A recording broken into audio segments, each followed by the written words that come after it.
Return Journey. Written by Tolu A. Akinyemi. Narrator Stephanie Anene. Hard to find a fine boy who is not a fuckboy. Richard Brady, the famous on-air personality on Metro Radio, joked. Ade dismissed the voice and turned off the knob of his car radio. He took a reverse as directed by the uniformed man standing in front of his Avensis in the car park, moving here and there till he was parked properly. The Lowry Hotel was right before him, and he paused to admire the tall, elegant structure. Manchester billionaires and business moguls struck multi-billion-pound deals here. His dimples shone with a glint of satisfaction, delighted to be one of those who would strike a business deal at the Lowry Hotel today. Beep, beep, beep. It was his mobile phone. He allowed it to ring for a few seconds as customary before answering the call, and partly because he believed his dad was the caller.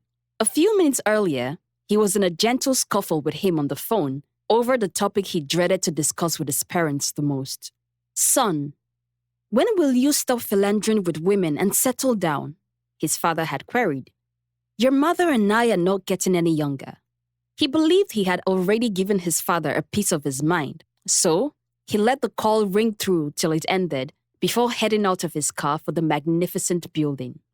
He was in no mood for another round of argument. As he entered, he made a dash for the gents for a last-minute check on his appearance. He gave thumbs up to the mirror as a heartfelt thank you, and his cheekbones glowed like bright rays of the afternoon sun. Sauntering off into the lobby and towards the elevator, his eyes met with a brown-skinned beauty in wait for it as well. For a moment, he thought he had seen Miriam. He blinked and unblinked before realizing she wasn't the one. The lady's eyes were transfixed on his glowing dark skin in admiration as he drew closer.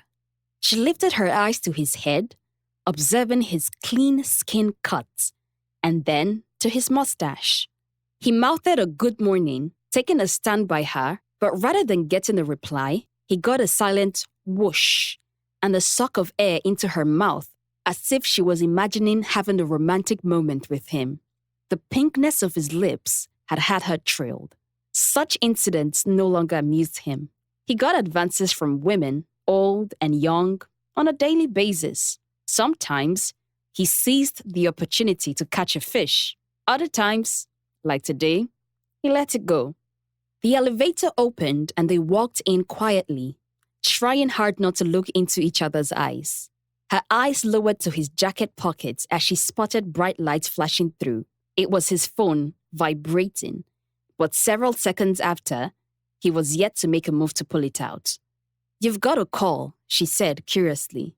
At first, he nodded and smiled lightly without any intention of picking the call, but a look at her curious eyes made him change his mind. He pulled out the phone and without checking the caller, said, Dad, with an air of exasperation. Jake was at the other end of the line. Oh, I'm sorry. He was slightly embarrassed.